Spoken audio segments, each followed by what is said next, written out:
हाजीपुर के बाद जमुई के लिए भी तकरार। बीजेपी किसके झोली में डालेगी हाजीपुर जमुई। पशुपति चिराग के बाद मांझी भी रेस में।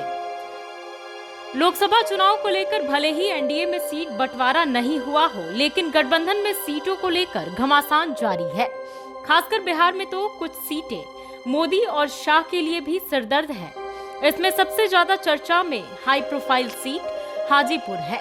इसके लिए तो पशुपति पारस और चिराग पासवान में लगातार जुबानी भिड़ंत होते रहती है। वहीं अभी तक हाजीपुर को लेकर कोई रास्ता निकला भी नहीं था कि अब जमुई के लिए भी महाभारत होता दिख रहा है। अब सवाल यह उठता है कि हाजीपुर और जमुई को लेकर बीजेपी किसे खुश करेगी और किसे झटका देगी। दरअसल हाजीपुर सीट को लेकर पशुपति और चिराग के बीच तकरार जगजाहिर है, लेकिन अब जीतन राम मांझी ने चिराग पासवान के लोकसभा क्षेत्र जमुई पर अपनी नजरें गड़ा दी है। आपको बता दें कि जीतन राम मांझी के बेटे संतोष कुमार सुमन ने जमुई लोकसभा सीट पर अपनी दावेदारी ठोक दी है। उन्होंने कहा कि इस इलाके में उनके जाति के लोगों की संख्या अधिक है, इसलिए वह चाहेंगे कि एनडीए जमुई सीट हम पार्टी को दे। वहीं जीतन राम मांझी ने भी अपने बेटे के बयान का समर्थन किया, यानी कि अब हाजीपुर के बाद जमुई के लिए भी एनडीए में सिर्फ फुटअव्वल शुरू हो गया है। देखें तो जीतन राम मांझी की पार्टी हाल ही में एनडीए में शामिल हुई है।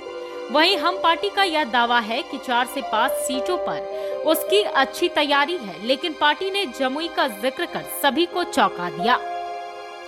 बता दें कि जमुई लोकसभा सीट से चिराग पासवान लगातार 2 बार से सांसद हैं। वहीं उन्होंने जमुई में बीते दिनों यह ऐलान किया था कि वे इसी सीट से बूढ़ा होना चाहते हैं। इसका अर्थ यह हुआ कि चिराग पासवान ने यह बता दिया था कि वे इस सीट से ही आने वाले समय में चुनाव लड़ते रहेंगे। ऐसे में एनडीए में रहते हुए मांझी की जमुई के लिए दावेदारी चौंकाने वाली खबर है। अब सवाल यह उठता है कि आखिर चिराग पासवान की सीट पर मांझी क्यों नजरें गड़ा रहे हैं। इसका जवाब जानने के लिए इस सीट का समीकरण समझना होगा। दरअसल बिहार की जमुई सीट वैसे तो अनुसूचित जाति के लिए आरक्षित है, लेकिन यहाँ यादव और मुस्लिम वोटर भी बड़ी संख्या में हैं।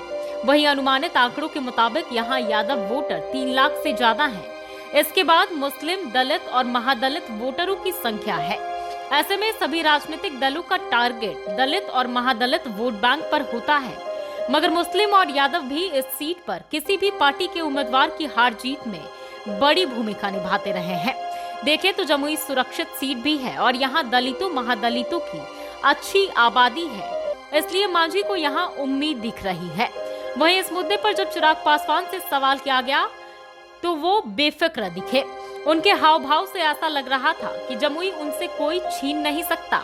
हालांकि उन्होंने किसी विवाद को जन्म नहीं देते हुए कह दिया कि यह तो सीट बंटवारे में तय होगा कि जमुई और हाजीपुर किसके हिस्से में जाएगी। यहाँ चिराग के रिएक्शन पर पशुपति का जिक्र करना जरूरी है। दरअसल बीते दिनों जब पशुपति पारस से हाजीपुर को लेकर सवाल किया गया तो वे मीडिया पर ही भड़क गए, जिसके बाद ऐसा कहा जा रहा है कि उन्हें हाजीपुर अपने हाथ से निकलता नजर आ रहा है। इसी वजह से वे इस सवाल पर चिढ़ गए। दूसरी तरफ चिराग जमुई को लेकर कोई टेंशन नहीं ले रहे हैं। हालांकि इतना तो तय है कि जब एनडीए में सीट बंटवारा होगा तो हाजीपुर के साथ साथ जमुई को लेकर भी तकरार देखने को मिल सकती है।